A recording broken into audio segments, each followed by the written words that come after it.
in the Western media, the prevalent view is China managed COVID terribly. There was confusion, there was overreaction, people were oppressed, and so on. In fact, China did extremely well. While the rest of the world was paralyzed, the Chinese economy continued to function. According to the WHO, per million, China had one of the fewest deaths in the world. For most of the world, we were at home, working or pretending to work, and looking forward to the parcels that came through our doors, and opening the boxes, and sometimes forgetting what we had ordered a few days ago. But usually with delight to find that, well, these are things we wanted. Well, who made the stuff in the boxes? They're all made in China. And that was at the heart of the supply chain crisis. China was producing for the entire world during that period. And all the ships were pulled to Chinese ports. I was in logistics. And the freight rates rose steadily from 1,000 to West Coast US to Europe, 1,500, 2,000. And the ships were told, do not take on cargo. The moment you unload the containers, come back. Then when rates reached $5,000, they were told, leave the boxes there, because the cost of a box is only $2,000. The critical deficiency were ships. And of course, in other parts of the world, rates went up because the ships were no longer there. In 2002, when Omicron appeared, the Chinese were not sure what it meant, because in Hong Kong there were many deaths. It turned out later that the deaths were mostly due to Delta, not Omicron. Then the 20th Party Congress was coming up. And the 20th Party Congress in the Chinese Communist Party is as important as a paper conclave. So they had to, for their own legitimacy, make sure that when the votes were counted, the hall was full. They were able to contain Omicron in Guangzhou, Shenzhen, but in Shanghai, because the Shanghainese thought they were superior and had better methods, it got out of control. The vice premier went down, Sun Chunlan, and told the party secretary, who is now the premier of China, he said, you stop it. The Shanghainese were traumatized. For 2-3 months, they were in jail, regardless of what they were doing. You know, my Chinese friends outside Shanghai laugh at the Shanghainese. They had their comeuppance because they've always had a superior attitude towards Chinese from other parts of China. But just to give you a sense of how much China moved ahead, in 2021, China's merchandise trade surplus was $520 billion. In 2021, it went up to $670 billion. In 2022, when the rest of us thought that China was in turmoil, the merchandise trade surplus went up to $870 billion. Now, in Europe, America, Japan, the printing presses were working 24/7 to provide the money supply, which kept us all fed. And life was normal, apart from physical deprivation of movement. But the guy beavering away at the corner, he was collecting all that money. And that's why Chinese money is now flowing out to buy assets in the world. In Singapore, we got a trickle. It's causing terrible asset inflation. 3-star restaurants are booked months in advance. Golf club memberships have doubled in Sentosa. the queue for Porsches, Lamborghinis, Bentleys, Rolls Royces in the months, if you know the dealer.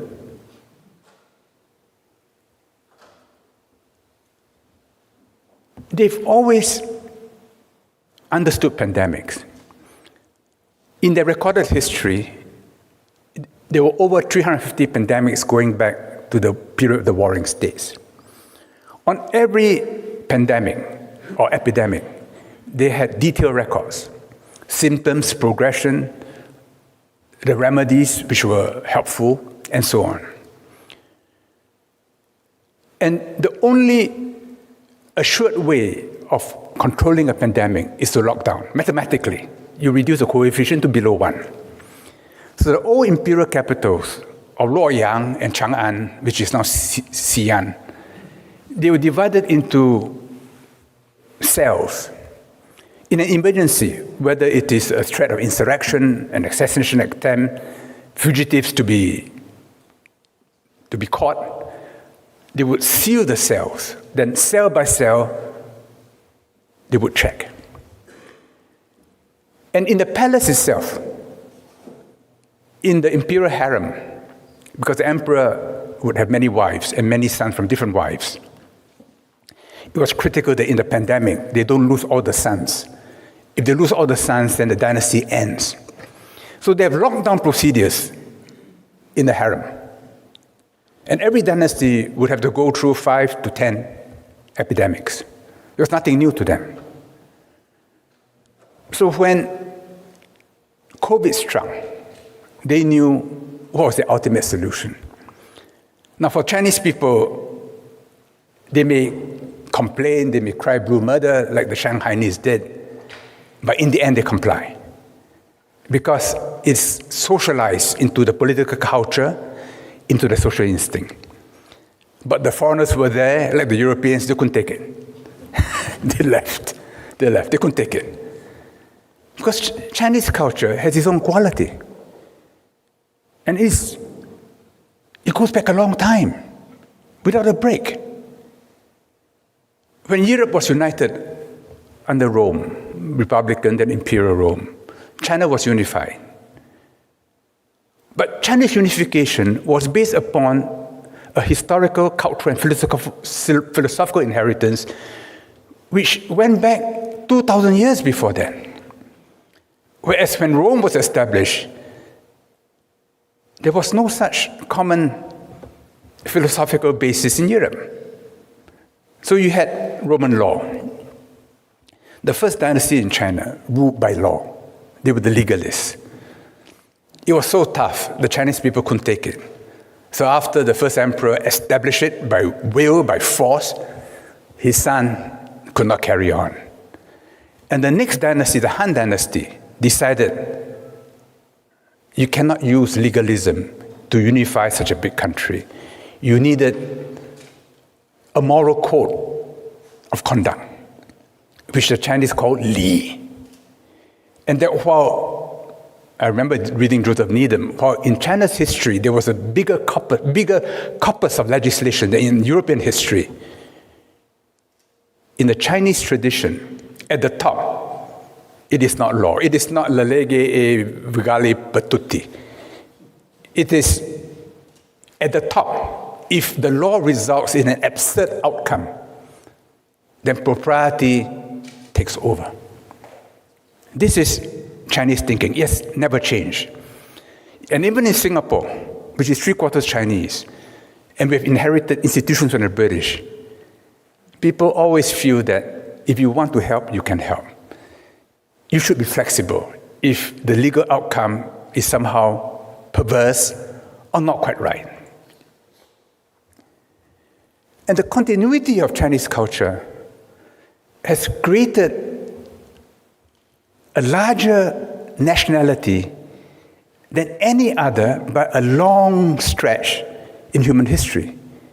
No other nationality, no other race has as many members as Chinese people. Europe is diverse. Europe is interesting precisely because it's diverse. I was in Spain, now I'm here.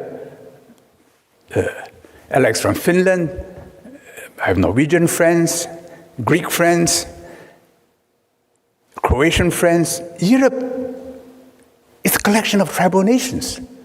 Yes, there is a common civilizational basis in Greece, Rome, and Judeo-Christianity. But the European people feel passionately their own individual identities. But for China, there's no such diversity because they had paper.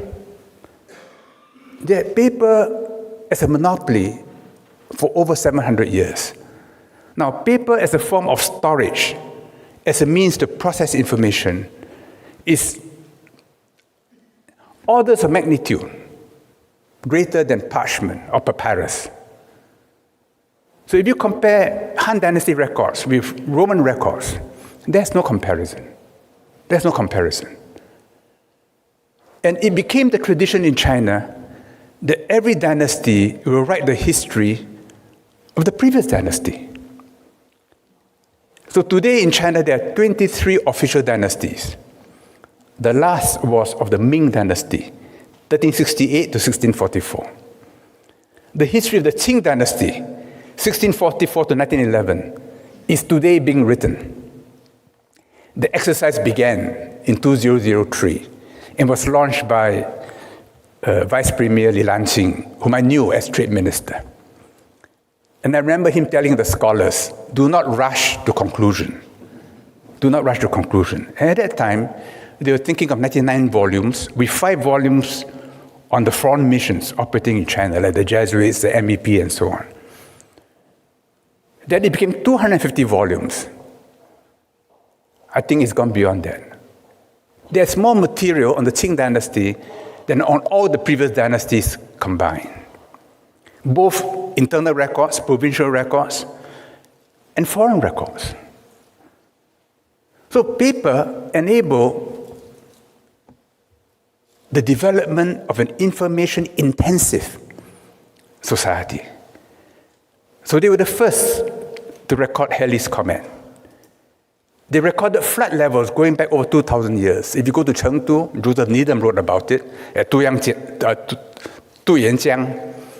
The same irrigation system developed over 2,000 years ago continues to operate, continues to keep Chengdu supplied with water and free of floods.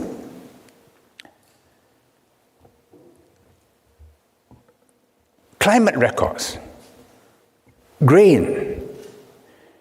And who were the programmers of that period? They were the scholars, because it took years for them to understand the language, to write it with a brush. And you can, on a brush, on rice paper, write much more quickly than monks could in the Benedictine monastery. I was just at Montserrat a few days ago and had a wonderful briefing about how the Benedictines kept records for the church, for Europe, for centuries. And in Switzerland, in places like St. Gallen, less ravaged by war, the most complete records of the period of that history. In the 8th century, the Chinese army in Central Asia was defeated by the Abbasids. And among the Chinese prisoners of war were a few who knew how to make paper. And so paper mills were established in Samarkand, Bukhara, Damascus back then. And Islamic civilization went through its transformation in the script and in the thinking, because then they had knowledge. So you had Avicenna and all the scholars of Greek history. By the year 1000, there were paper mills in Cairo. Year 1002, there were paper mills in Islamic Spain. And the Muslims wanted to keep it a monopoly, like the Chinese did. But it leached into Northern Europe, into Northern Italy. And so paper arrived in the 13th, 14th century. And that created the basis of the Renaissance. Now, this role of paper in history is extremely important because you have in the Chinese people a willingness to share information which other cultures do not have. And China today has again become the most information-intensive society in the world. Many people don't realize that during the 3 years of COVID, China was not marking time. People were not at home playing with their computers. They were making things. So when they had the motor car show in Shanghai recently, Western companies, Japanese companies were shocked that in those 3 years, the Chinese auto industry surged ahead. And just a few days ago, China reported that it exported more cars than Japan. It already produces more cars than anybody else by a long shot. And for electric vehicles, they are way ahead of anybody else. And it's not just the cars, but what's in the cars.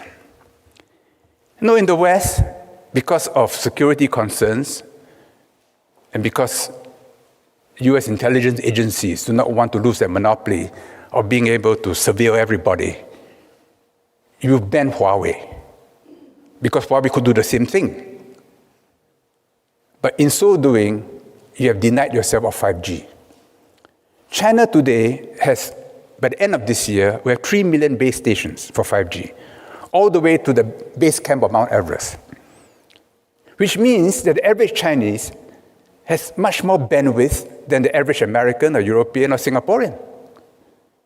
And when you have bandwidth, there are products and services which young people can develop and experiment with, which others elsewhere could not. And this year, China will account for 35% of global growth. They talk about 5% growth. Economists say maybe 6%. Well, that might be too optimistic, but China will grow at more than 5% this year, and probably faster next year. And unlike in the advanced economies, where all that money printed is causing inflation to go up, in China, interest rates are trending down. Now, the other, in my view, I'm not a scholar, but just my observation, reason why Chinese civilization has such a deep continuity is because of the writing system. It is pictographic or ideographic and not alphabetic. If it's alphabetic, the words change with pronunciation, which changes naturally. But in a pictographic system, the value of the character doesn't change. So if we present a European high school student with something written somewhere in Europe 2,000 years ago, he can read it. You have to attend university to read it. A high school Chinese student can read what was written 2,000 years ago. And after a day explaining the phrases, the context, he can at least read it and begin to understand its meaning. And for a population twice that of Europe, there's only one literature. There's only one set of heroes, one mythology. Whereas in Europe, from the north to the south, from the east to the west, it is diverse. So each has its own nature. Each makes its own contribution to human civilization. The idea that the country is a large family is in the Chinese DNA. The country is described as a guoxia, a country family.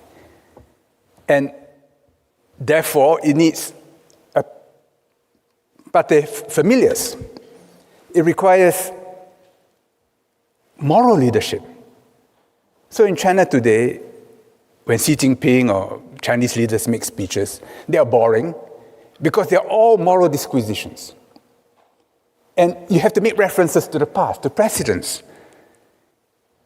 And the information is in the nuance. I tell Alex, it's like reading paper encyclicals. There's a strange parallel between the Catholic Church and China, because both have long continuity, both requires detailed record keeping.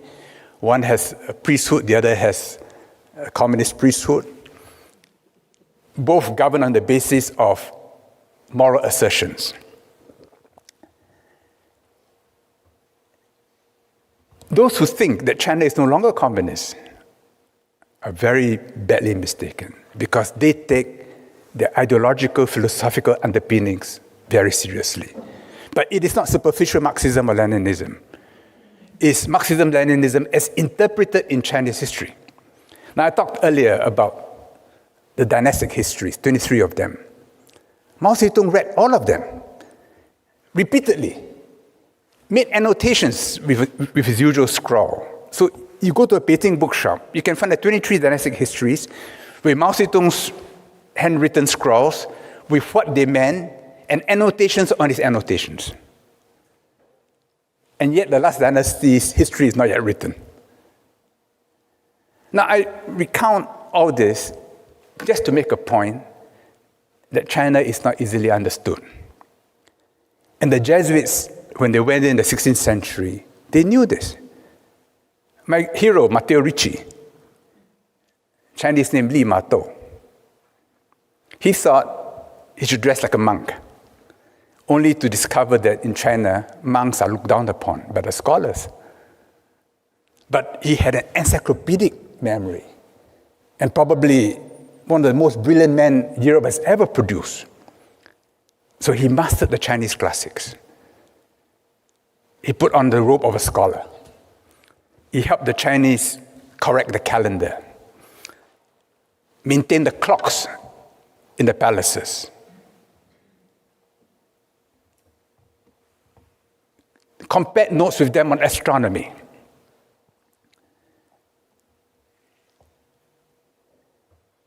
At that time, the Jesuits knew that in order to persuade China, to convince them, they had to go into the depths of Chinese philosophy. So just the translation of Deus into Chinese was very difficult because China had no equivalent concept of an intervening God. When Francis Xavier went to Japan, he found a name which turned out to be that of a minor Japanese deity. So that wouldn't do. Matteo Ricci thought deeply. The Chinese have the concept of heaven. It's really a monotheistic idea because there's only one heaven and there's only one humanity. And the emperor is the son of heaven, Tianzi. And he governs on the basis of a mandate of heaven, Tianming. And Matteo Ricci's translation of God was the Lord of Heaven, Tianzu. Until today, the translation of the Catholic religion into Chinese is the religion of the Lord of Heaven, Tianzu Jiao. A Harvard scholar, an Orthodox Jew, showed me the catechism books produced by the Jesuits in the 16th, 17th century. They showed Jesus and Mary and the apostles as Chinese. As Chinese, because, well, you're not going to impress the Chinese people about ideas of God if they look like foreigners with big noses and different colored hair and so on. In the 19th century, when the missionaries had guns and gunboats, Jesus and Mary became European with blue eyes and blonde hair. Then it was seen by Chinese revolutionaries as a foreign religion and a threat. I mean, when Cortez went to Tenochtitlan, his advantage was the Aztecs had a myth that God would come from overseas and would be white. So once your God is a foreigner, the conquest is complete. And therefore, an essential part of the Chinese Revolution was the rejection of Christianity as a foreign religion. And the Chinese have repeatedly said that Christianity has to be Sinicized. The way Buddhism, after many centuries, was thoroughly Sinicized in China, to a point where even though Chinese people intellectually know that Buddhism came from China, they think of Buddha and the Bodhisattva Guan Yin as Chinese, with whom they have a personal connection. Christianity will have to go through a similar transformation, and in a sense going back to what it was in the 16th, 17th century. Pope Francis has no problem with that. Because when he was in Mexico, at the shrine of Our Lady of Guadalupe, and my wife had a miraculous cure which we attribute to the Virgin of Guadalupe. She had a terrible cancer, and they thought she was going to die. But after we prayed there, we went back. The next MRI showed that the tumor completely disappeared, and it was on the feast day of the Nativity of Our Lady. But that's an aside. Pope Francis said that Mother Mary had apparitions throughout the world, hundreds of them. But in only one apparition did she leave behind her image, and that was in Guadalupe. And that was of her as a mestiza. And when the Pope went to visit a Rohingya camp in Bangladesh, at Cox's Bazar, to comfort them, he said, God is Rohingya. When I addressed alumni of Peking University in Singapore at the 100th anniversary of the May 4th movement, I said, God is Chinese. Now, there was a stir in the audience. It is nothing new. The Jesuits understood this from the beginning, that in order to persuade, in order to attract, you must insert, you must inculturate. And only when you do that, when you're interested in me, I like you, because you're interested in me. If you're not interested in me, and all you want is to proselytize, I'm not interested in you. But if you're interested in me, my fears, my hopes, I find you very attractive. And that begins the process of persuasion, a chemistry. Between Europe and China, there was such a chemistry. But during the period of Western ascendancy, there was no longer any need for a chemistry because the interaction was by force. You're losing that force. But you continue to have many things to impart to the rest of the world. And it must be done not by proselytizing, but by being attractive. And you become attractive by being interested in others. And when you are, a process begins. The Chinese, we just had the G7 meeting in Hiroshima. And there were many statements which the Chinese found highly offensive because it asserted a China which the Chinese don't believe is a fair description. And they remember that of the 8 of the G7 countries, if you take away Canada and add in Austro-Hungary and Russia, these 8 countries were the ones who ravaged China in the infamous 8-country alliance in 1898.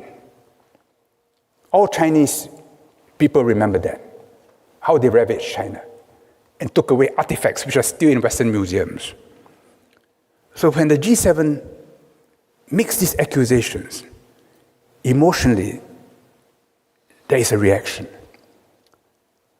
But they've decided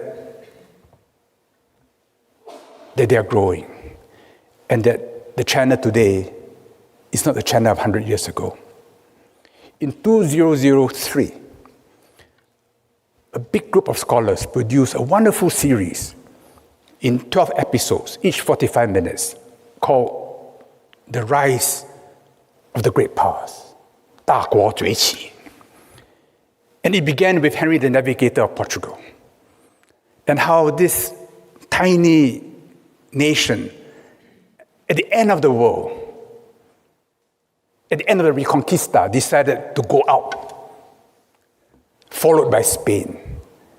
And how in Tordesillas they got the Pope to divide the world between the two of them, which was astonishing. Then they talk about Holland and how he created the joint stock company, which was a great innovation in global finance, the idea of limited liability. Of course, it accounts for many of our problems today too, but without limited liability, the modern economy could not have come about, and for which we have to thank the Dutch. The episode on France was fascinating because it began with a debate in the French Assembly about whether Alexander Dumas should enter the Pantheon. And Jacques Chirac weighed in. The commentator said, what country is this? What civilization is this? That there should be a national debate about a writer. On Russia, the episode began with Peter the Great witnessing the execution of his own son, to make the point that reform is dangerous business. And if you fail, you die. Great Britain had two episodes, in one of which they quoted Churchill when he said that Shakespeare is more important, more valuable to the empire than all of India. It was a reflection. The series was produced without rancor, almost with admiration, but with one purpose: to study, to learn, to avoid mistakes. So today, I would say that China's understanding of Europe is much greater than Europe's understanding of China. But to have a chemistry, it must be two-way. And institutions like the SDG should be a part of it, to continue in the tradition of Marco Polo, of Matteo Ricci.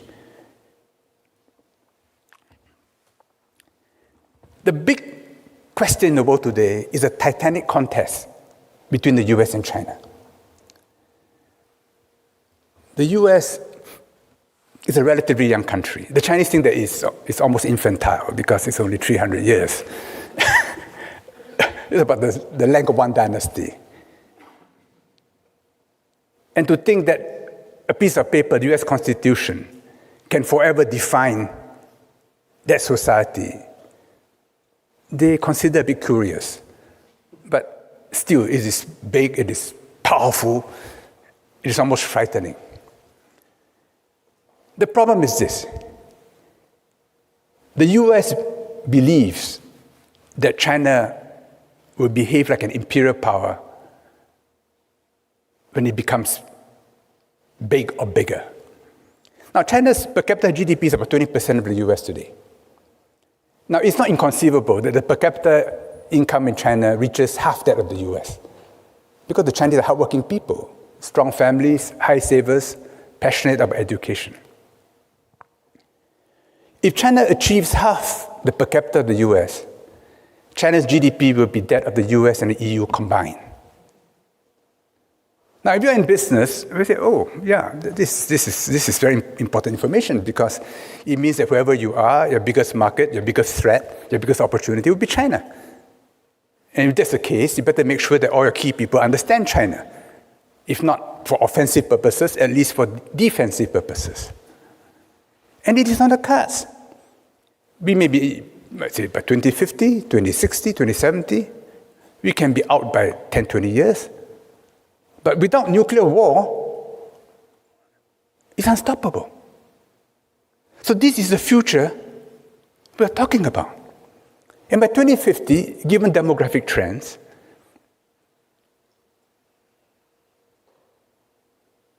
%30% of the world's population will be African, 40% Muslim, and by 2050, maybe 1 in 2 babies will be Muslim. So it is into that world that we've got to see the future and the relations among the great powers. China does not want to take on the US as global hegemon, not because they can't, but they think it is foolish. They think that to attempt to do it will lead to your own self-destruction. And they have ample examples in their own history that when they started interfering in the affairs of others, it will in the end boomerang back on them. The idea that American fleets should be in the Baltic, in the Black Sea, in the South China Sea, in the Sea of Okhotsk, wherever, they think, well, you can do that because you have the capability, but it costs you a fortune. And you can only do it now because you have the US dollar and the exorbitant privilege which comes to the US dollar. Now, we remember in the 60s, the Vietnam War, which was very expensive. And Johnson wanted to carry on with the Great Society program. So in the end, the US dollar had to be depegged from gold, and it led to horrifying inflation, which Paul Volcker later had to squeeze out at horrible pain to the entire world. They don't want to do that. In fact, in my view, they will never open the domestic capital market fully to London and New York. Because you do that, you lose control of monetary policy within the country. And China have always this belief that to preserve its homogeneity, and it's 92% Han, to preserve its homogeneity, you must always build walls around yourself. It can be a physical wall, it can be a capital markets wall, it can be a wall on Hollywood movies, on textbooks, and the most remarkable wall of all, in recent years, a biological wall that they built. You know, in the national anthem, which they sing every day, they talk about rebuilding walls. The Americans don't know this. They think that, like themselves, the Chinese are also a proselytizing missionary power. The Americans, when they come to Asia, sometimes it's cynical, but usually it's sincere. Their wish is for you to become like them. And they kept lecturing Lee Kuan Yew. He got so exasperated. So he said, make me a 51st state, and I'll follow your instructions. Then you look after me, you look after my defense. Now the question for Europe is this. You rely on the US for your defense, for your security.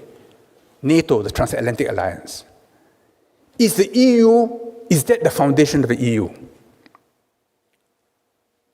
Well, it's a big question in the future of Europe. What is European autonomy?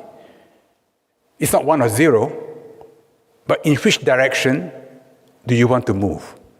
And what happens if the US turns inwards? Does this mean that you no longer have a foundation for European Union? So these are big issues. And the position Europe takes in the world will have a big bearing on whether we have peace or war between the US and China. Because if Europe, because of the Transatlantic Alliance, follows US policy on issues vital to China, particularly Taiwan, the likelihood of war goes up. But if Europe says, look, on these issues we agree with you because we are from the same civilization, but on those issues, no, then the Americans will be more circumspect and war becomes less likely.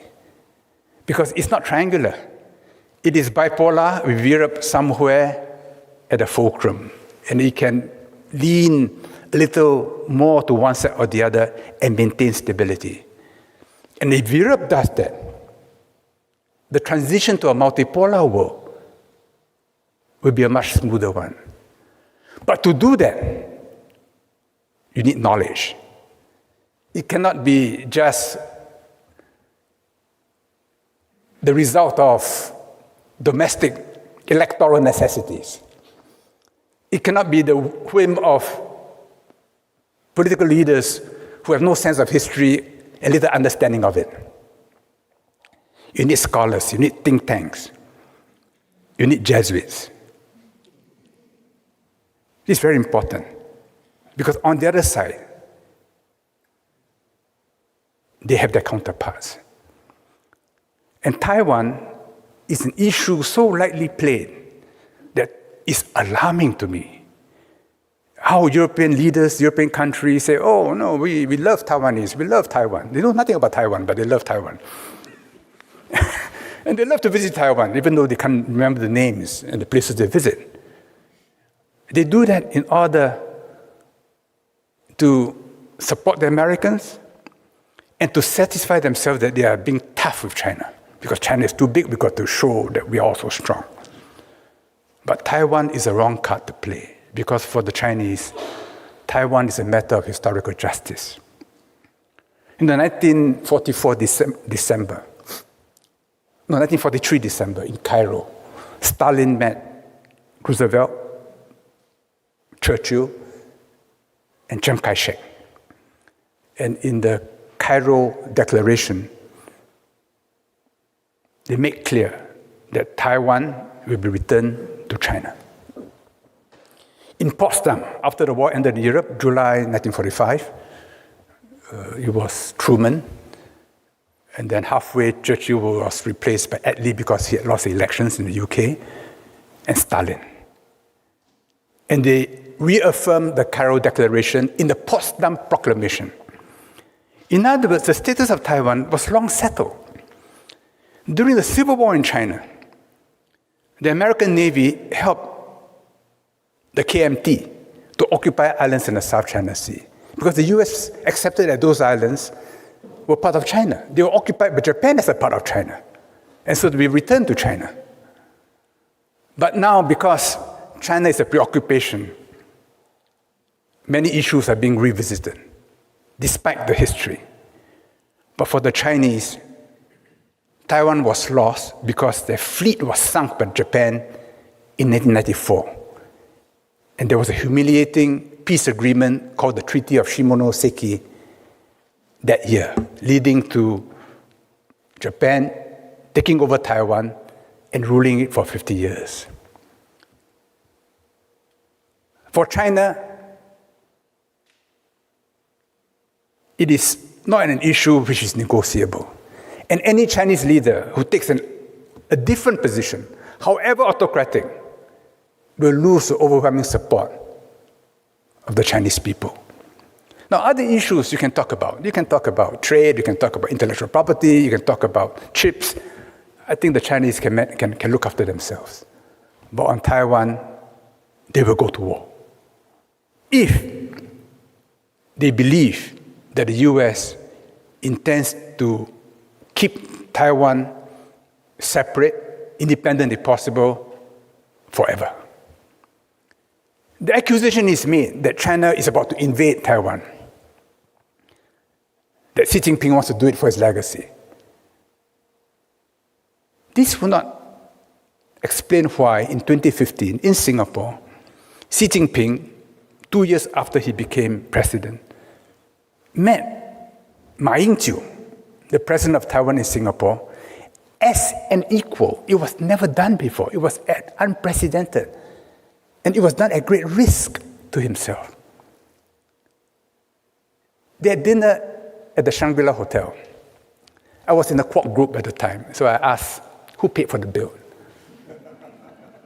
I was told 50-50, down to the last cent, 50-50. Xi Jinping, of course, brought his 52% Mao Tai from Guizhou. Ma Ying-jeou, not to be outdone, brought his 52% Jingmen Gaoliang.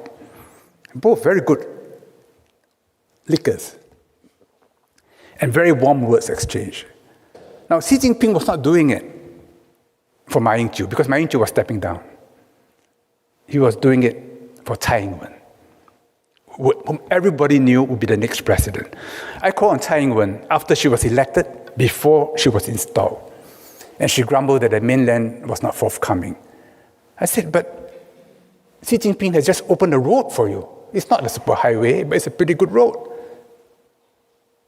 She kept quiet. She knew what I meant. But she would not take that road because even though she became president on the Constitution of the Republic of China, her own party constitution of the DPP, the first article says, our mission is to establish an independent republic of Taiwan. So when Western powers lightly encourage the DPP to flirt with independence, you're touching a live wire. and will have consequences. So while I do not believe that China wants to invade Taiwan lightly, I believe that China will move if they are convinced that Taiwan has embarked on the road to independence.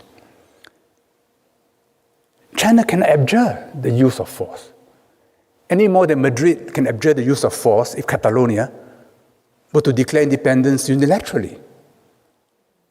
Any more than London can abjure the use of force if Scotland were to declare independence unilaterally, or even Northern Ireland. But because you do not abjure the use of force, so we can be polite to one another and negotiate peaceful outcomes. But the mood in the Western media, partly deliberate, partly reflecting the mores of the time, is to paint a picture of China which is very dramatic and very black, and is leading to wrong decisions being taken in Europe. And yet the decisions being taken in Europe will have huge consequences for the world, and of course, for Europe itself. So Alex, let me end here, and then we can have a conversation.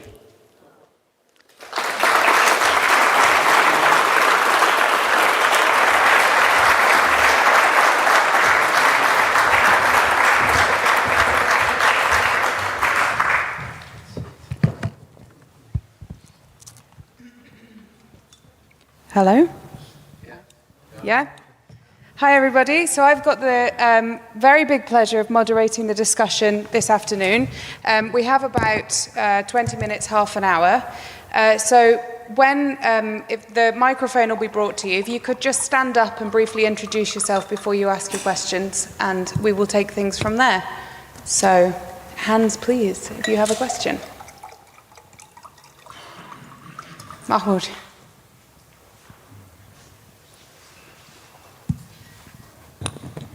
Well, thank you so much, Professor Yeo, for your insightful speech. My name is Mahmoud Jawadi. I'm the second-year master's student here at the School of Transnational Governance. Well, my question is a bit about the state of play and the status quo and the future of the EU-China relations. In 2019, the European Union characterized China as competitor, rival, and also partner. And since then until now, different European officials just describe China as an assertive power, or sometimes describe it as a country tries to rewrite the international order. But 2 weeks ago, again, Mr. Borrell submitted a paper at Gimnich meeting stating China as partner, rival, and competitor. So there is no change in characterization of China.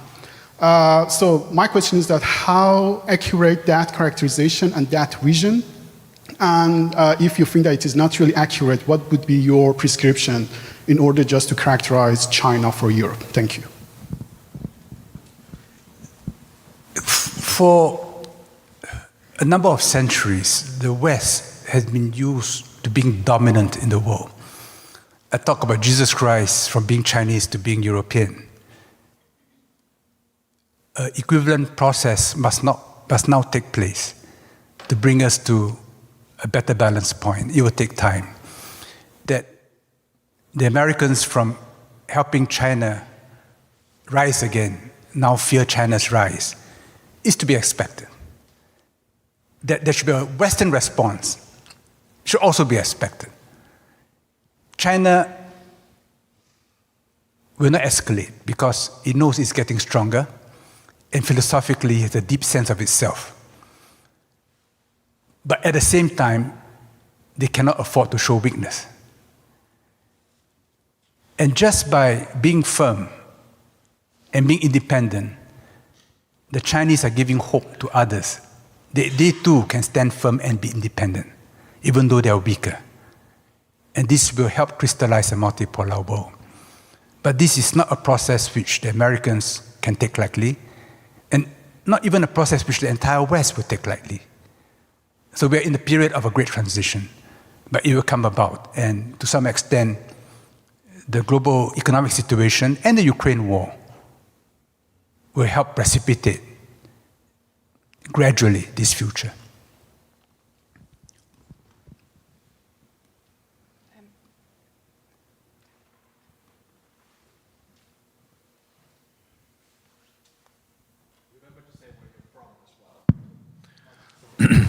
Oh, you're from Iran? Oh, okay. Then I will elaborate later. Yes, my name is Tamás Szűcs. I'm from Hungary. Currently here for a 1-year visiting fellowship. But I work for the European Commission otherwise. And thank you for the amazing lecture, very insightful. And my question is basically also specifically because you have been Minister for Culture and also Minister for Foreign Affairs, among many other titles. How do you see the role of culture in foreign policy in general, and the role and use of soft power in China in particular? Because there are quite controversial views, especially since Xi Jinping took power. So basically that's the question. Thank you. In my years in government, I found that culture touches the opposite party the most and is the most remembered. I knew Frank Walter Steinmeier when he was foreign minister.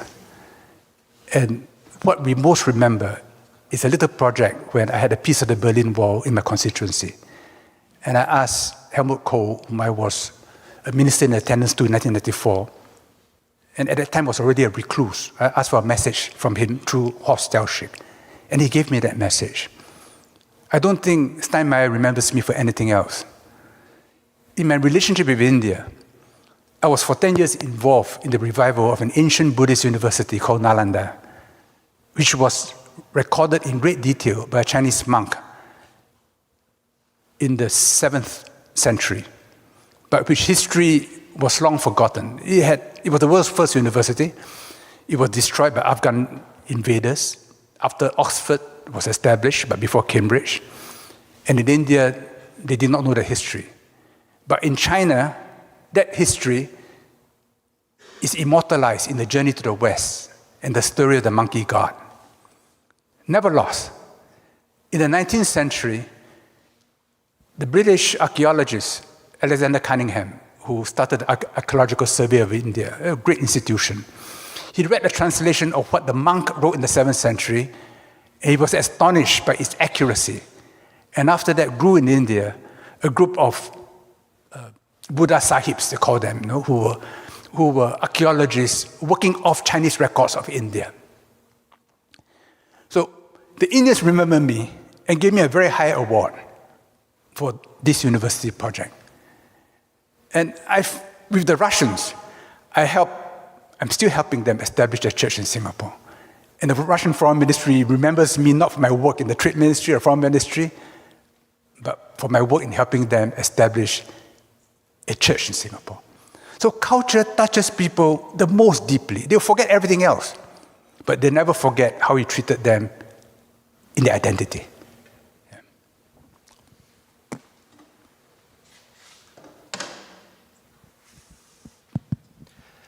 Morten Bergsma, I'm the director of CILRUP, the Center for International Law Research and Policy. We have an office here in Florence. Thank you for your brilliant presentation. In the question of Xinjiang and the Uyghurs, the US State Department and various British actors are saying that there has been genocide, whilst the leading scholars of the law of genocide, they say that there is no evidence, there is no proof, and that the US State Department should stop using this classification unless it produces the proof. By making use of such classifications as genocide and crimes against humanity, one also generates feelings of blameworthiness and that there is a threat from the Chinese government. What are your thoughts on the way the US and British actors use human rights terminology, the human rights narrative, and soft international law in the contest which you refer to between the United States and China? Well, it's part of the information warfare that makes it very difficult for us sometimes to know what to believe and what not to believe. I first accompanied Lee Kuan Yew to Xinjiang in the year 2000, just before he stepped down as Prime Minister.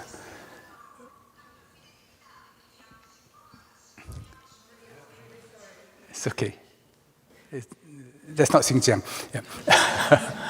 Yeah. I was surprised when I went there to find that road signs were in Roman characters, in Chinese characters, and in Arabic characters. So I asked accompanying Chinese officials, I said, when did that happen? Oh, he said Mao Zedong wanted it. In fact, when the communists took over, they restored the names of many places to their Uyghur names. But of course, the Chinese attitude is, you're a minority, you threaten me politically, I smash you. Like they did with Yaqub Bey in the 19th century, the Qing dynasty. But if you don't threaten me, then I'm very generous to you. In fact, I treat you better than Han people. So the population policy never applied to the Uyghurs. And that's why there are many more Uyghurs today in proportionate terms than Han Chinese and any other group. So there's certainly no physical genocide. In 2001 August, I went back to Xinjiang, the trade delegation, and I went to Kashgar. In Kashgar, I saw women in Central Asian burqas, which is a whole basket put on top of their head. I was shocked. I asked Chinese officials, I said, why do you allow this? They said, no, it's a custom. When I was in Urumqi, they took me horse riding. I can't ride a horse to save myself. So they said, no, don't worry. A young girl or boy will hop behind you, a Kazakh, and they'll gallop the horse. And it was very exciting. I tried to speak to her in my poor Mandarin. She could not understand me. So again, I asked the Chinese, I said, why aren't you teaching them Chinese? They said, no, they're nomads, no, we leave them alone. They did not realize then, it was 2 weeks before September 11, that the Salafis had been working on their minds. And from 2010 to 2015, there were a spate of terrorist incidents in China, to a point where the Han people in Xinjiang had to arm themselves. I also knew this from my cousins in China who used to go to Xinjiang, and then during that period they say it's no longer safe, and now they're all over Xinjiang again because peace has returned. So this whole story that there's genocide in Xinjiang, to me, does not reflect what's happening there. Yes, they have been draconian in making sure that Salafi influence is controlled in China. But all countries, including Singapore, face this problem. And it's interesting that no Muslim country today has condemned China on the Xinjiang policy. But when I was cruising in Croatia, someone told me what an Italian professor in Chengdu said. It's quite interesting. Take it in the right spirit, you know. He said the Americans are not known to love Chinese. They're not known to love Muslims, but somehow they love Chinese Muslims a lot. So that's my answer to your question. Yes, please.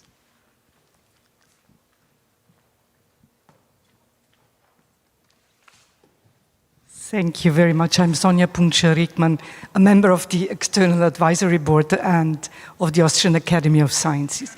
Thank you very much for an utterly inspiring speech. I have tried to keep track of Chinese development, reading a lot, but yeah, I will certainly not have reached the point of Matteo Ricci.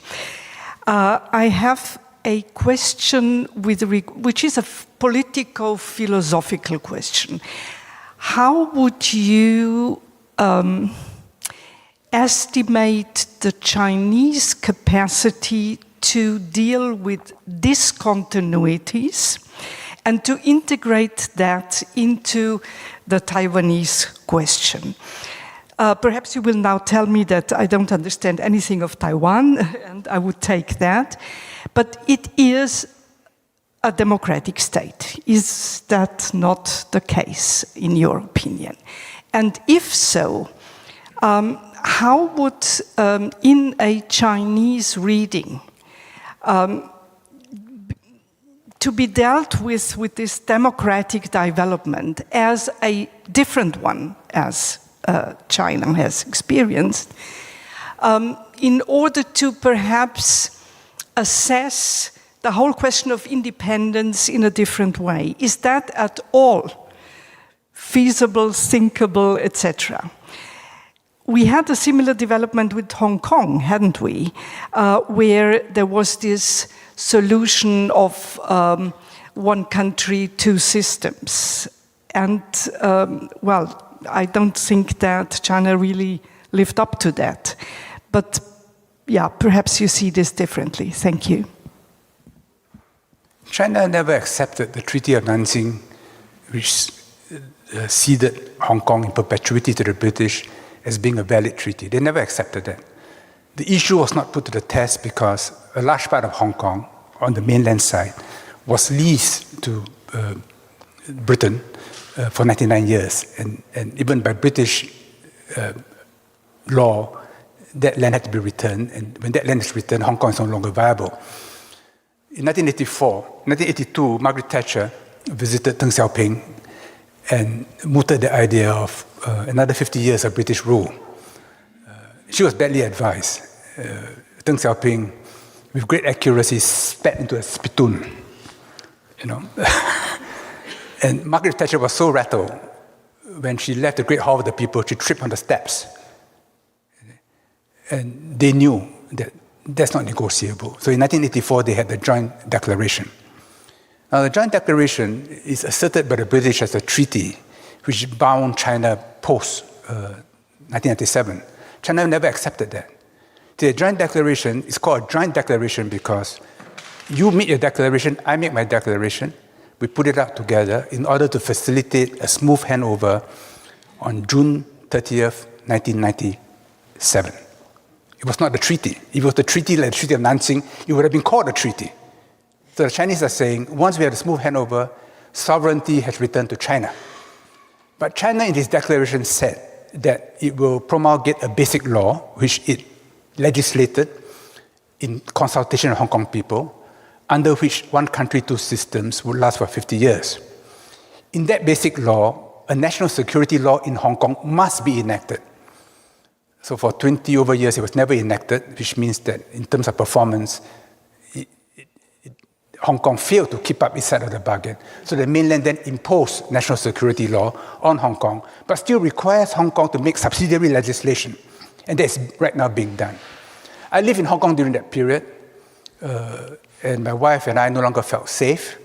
I saw the way the social media was systematically demonizing the police, and the Hong Kong police is nothing like police in Paris or Los Angeles or New York.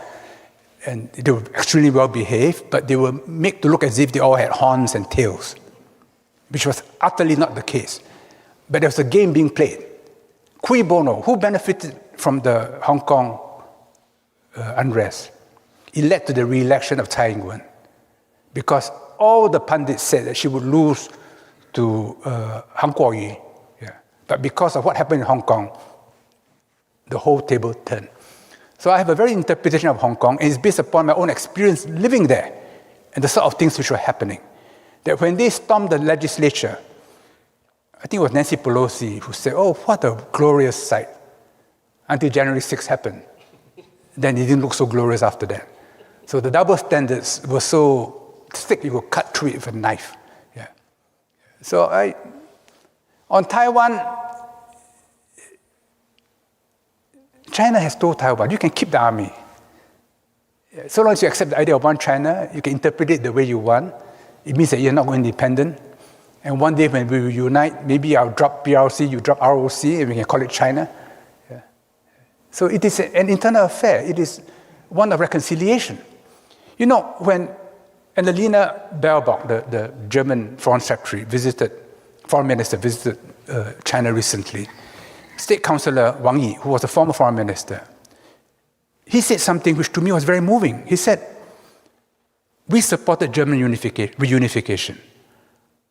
We hope Germany will support our reunification. Germany was divided because it was an aggressor. China was divided because it was a victim. So the moral cause of German reunification is on any balance greater than German reunification. I thought that was a very powerful message that Wang Yi put across. But it was hardly reported in your media.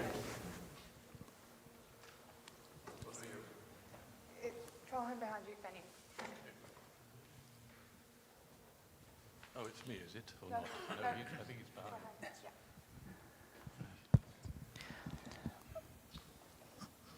Okay, thank you very much for your speech.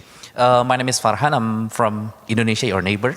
So I'm interested in your speech that you said that we are moving towards the multipolar world, and we hope it's going to be a very peacefully process.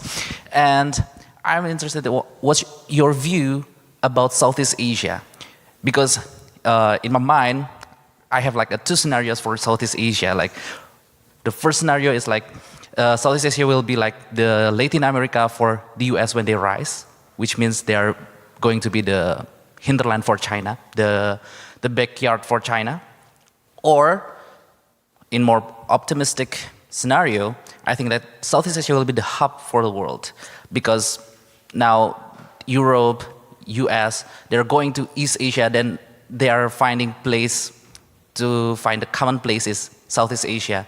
And what's your view? Do you have any other think about Southeast Asia in the future when we are seeing the multipolar world? Thank you very much. Well, ASEAN is very important, and ASEAN can be a weak pole in a multipolar world, not a strong pole, because ASEAN hasn't got ICBMs and nuclear submarines to threaten other people. But Southeast Asia is diverse. Historically and geographically, it's between the great civilizations of East Asia and South Asia. We have this wonderful saying in Sabah, tanah di bawah angin, the land below the winds, the trade winds. That's Southeast Asia. And it welcomes people from all over the world. No one feels unwelcome in Indonesia or in Phuket or in Singapore. You can be from Mars, you'll still be welcome in Southeast Asia. This is our culture. But our integration into a larger Chinese-dominated economy is inevitable. And historically, every time China was united, there was a great China trade, which gave prosperity to the kingdoms of Southeast Asia. And we are seeing a replay of the historical cycle. China's trade with ASEAN overtook China's trade with Europe and America some years ago. China's trade with ASEAN is greater than US trade with Europe. And will reach $1 trillion this year. And, the China's a cold country, they all want to have homes in Indonesia. Yeah. Because the climate is balmy, the food is good, the people are friendly. So I see a relationship between China and Southeast Asia which will endure. But they know that in Southeast Asia, we are promiscuous. We don't want monogamous relationships. Now, Zhu Rongji, in the year 2000, I was there. At an ASEAN-China summit, he proposed a free trade agreement with ASEAN. At that time, ASEAN countries were still reeling from the Asian financial crisis and did not know how to respond. But in the end, we agreed. And when the framework agreement was signed in Phnom Penh in 2002, Zhu Rongji said, China does not seek for itself an exclusive position in Southeast Asia. China has never changed that position. In other words, by all means, be friendly to the Americans, Japanese, Europeans, but please take into account my own interests. If you hurt me, I'll hurt you. But I will not make my enemy your enemy, which is increasingly what the Americans are telling us, that America's enemies are our enemies. And the use of long-arm jurisdiction, which is causing a lot of angst all over the world and leading to de-dollarization. But it will take time. But there is a big difference between the way China handles Southeast Asia with the way the US handles Southeast Asia.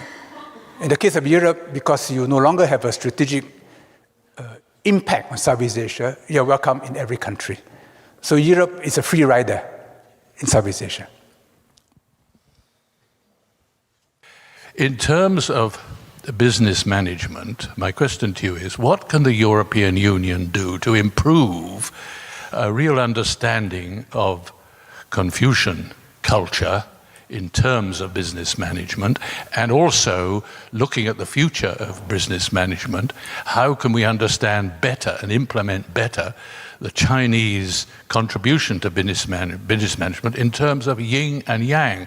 These are enormous contributions which I think China can make to the future of business management.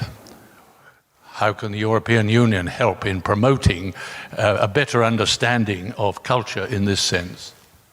Well, I think European cultural and educational institutions can play a big role. I've been an advisor to IESE Business School in Barcelona for over 10 years. And I just came over from Barcelona after delivering the commencement speech to the 2023 MBA class. IESE has one-third American, one-third European, one-third Asian in the student population. And just in their daily interactions, people by osmosis learn from one another what it means to live on a daily basis with diversity. And it stimulates mutual respect. And a school like STG should do that. I think more and more European institutions should somehow incorporate the diversity of the world into Europe. Now, Europe's management of its own internal diversity is fascinating and provides inspiration to the rest of the world.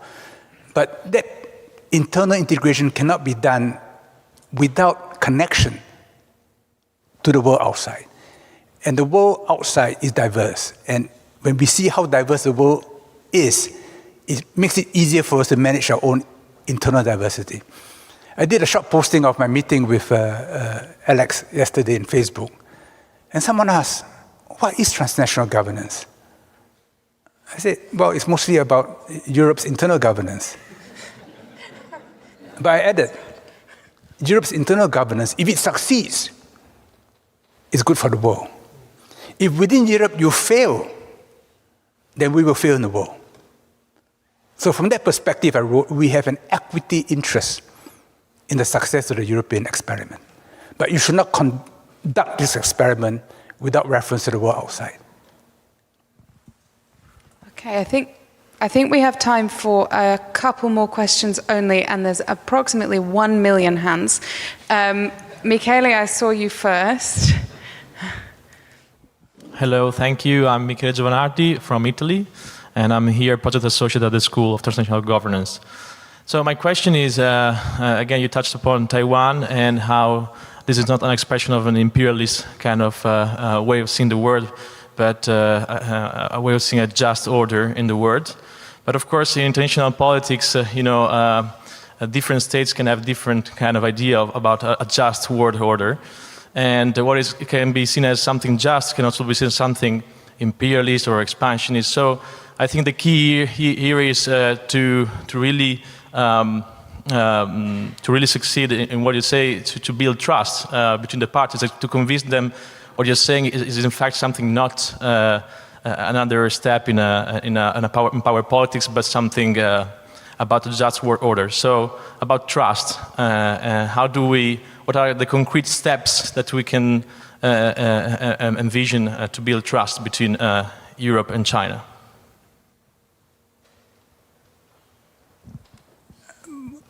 It begins by being interested in the other, which means respecting the other. And once you do that, you begin to see the good on the other side. And then it's more difficult for you to be angry with the other party. People get enraged when they don't understand the other side. Then you can kill. But when you realize that the other side has the same hopes and fears as you have, with family and children to worry about, then it will cause you to pause. And perchance to say, oh, maybe we can explain why they are behaving that way. Well, China has taken a dangerous but very interesting step to make proposals for peace in Ukraine. The peace proposal is just a statement of principles. So it's not likely to get anywhere for the time being. But at some point in time, the various parties will be exhausted. Right now, they're still giving war a chance. at some point in time they have to give peace a chance, and there have to be a ceasefire. I don't think there'll be a peace agreement for a long time. There'll be some kind of a partition, which is the reason why Henry Kissinger hinted at it when he said that Ukraine should join NATO, not only to protect Ukraine, but to protect NATO from Ukraine, which means almost a colonization of Ukraine to maintain the peace. Now, the Chinese envoy said, because mathematically there's no solution, they said, we can't talk peace unless the parties in their hearts open up a little space for the other. In other words, it's not just the work of diplomats. It is in the propaganda when we get people to hate the other. Are you prepared to loosen up and say, look, see possible good in the other? Then the process of negotiation can begin. But it will not begin until both sides are exhausted by war.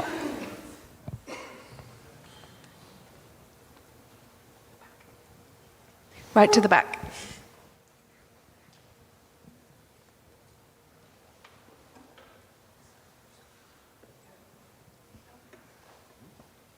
Gentleman in the stripy shirt. Thank you. My name is Umberto. I'm a visiting fellow here. I just wanted to ask you, I mean, we speculated a lot about what the world with a more dominant role for China would be in the future. And you mentioned briefly the war in Ukraine. I was about to ask you, what is your take about China non-opposition to the invasion of a sovereign country? So, I mean, if you think about the perspective a European has, we have seen similar situation like the Russian invasion of China in the 30s, in the 40s. This resonates very deeply with us, what has happened between Ukraine and Russia. So I was wondering, what is the way in which China is seeing this conflict in a way that does not bring it to openly condemn the invasion of a sovereign country as neighbor? From a geopolitical viewpoint, China wants Russia to be a separate pole to stand up to the US. So if there's regime change in Russia, and Russia becomes a part of a Western alliance, then China will come under much greater pressure. So from that higher perspective, China would not want Russia to fail. So economically, China will support Russia. But militarily, Ukraine is a distant war for them, over which they don't think they have complete understanding, and about which they don't think they should get too involved, except as a peacemaker if there's room for a peacemaker. That's what they do. They don't support invasion. They've said that in their first principle. But at the same time, they say there's a history to it, which was NATO's relentless expansion to the east, which the Chinese have always opposed because it bifurcates the world and it is divisive and aggressive. So China is saying, look, if you want peace, you can't just look at a snapshot. You've got to look at the entire video. Then when you look at the entire video, you'll find a way to the future. But if you just look at a snapshot, you won't find a way to the future. I am informed by the powers that be that we can keep going. So since we're having such an interesting discussion, maybe I'm looking at the powers. Two more questions? Yeah, okay. Okay, question.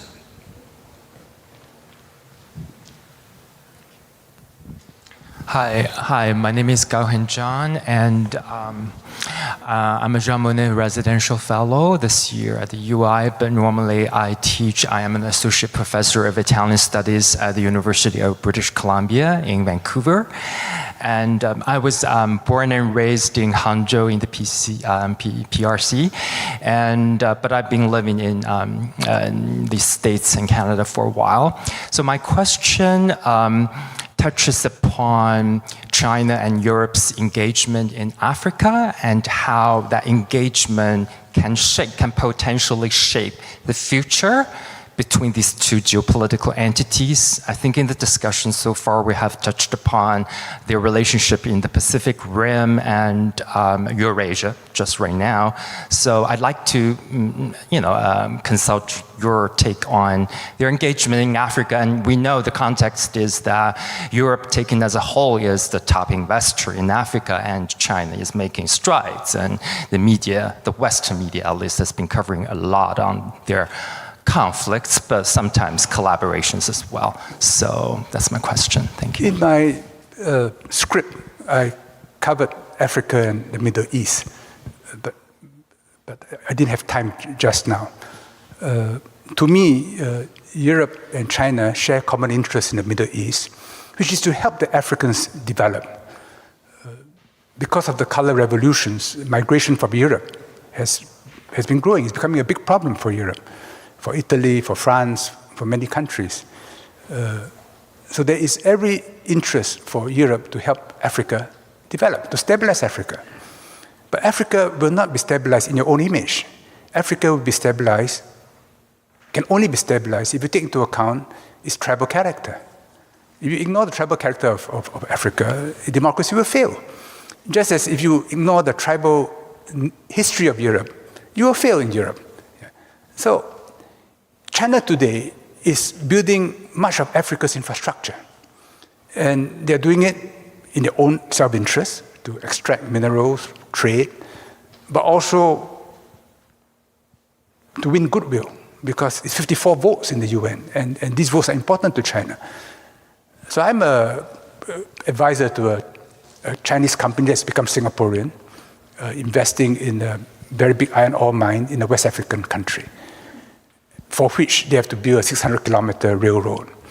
And once that railroad is built, the whole country will be transformed, because then the inland spaces can gain access to the sea, which is the internet, right? Then you can trade, then the value of your labor will be much greater.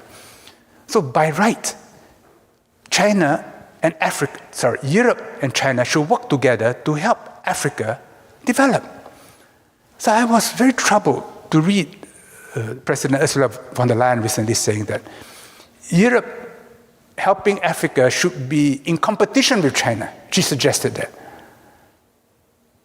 Why? And Africa has not a good historical memory of Europe, which has enslaved it, colonized it, and now you're telling me who my friend should be. So they resent it powerfully. So if you interview any African leader, they will tell you, rubbish. We will deal with China on our own terms because China is helping us.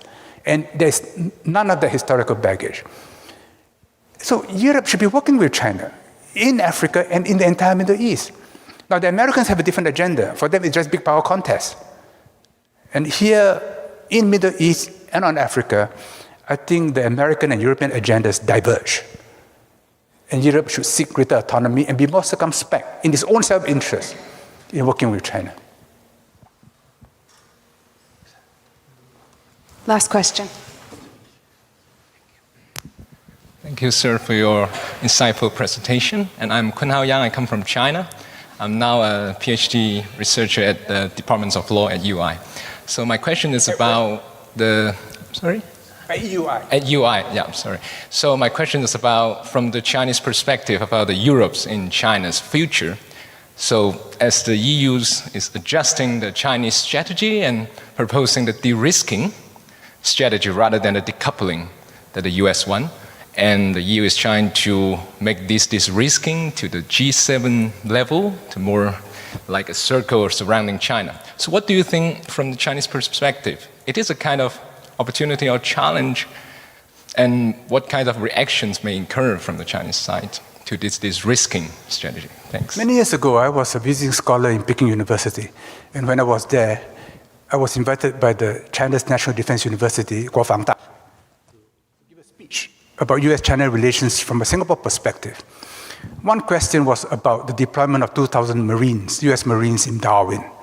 So I told the Chinese, you must expect that at the bedrock, the relationship between Australia and the US is a profound one. You need only visit the War Museum in Canberra to know that it is a relationship watered in blood. In the same way, I think China should know that the relationship between Europe and America is a profound one, particularly white America. But America's demographics are changing. And more Americans do not resonate as much when they see the Parthenon or when they visit Florence, because they have a different history. So American politics will change. But this common basis, that what created America was as a daughter civilization of Europe, that is very deep. So China should have no unrealistic expectation that it can ever divide America from Europe. But it can tell Europe, look, we have different interests, let's work on all your interests, those which are aligned to America and those which are more important for yourself. Take a practical approach and be patient.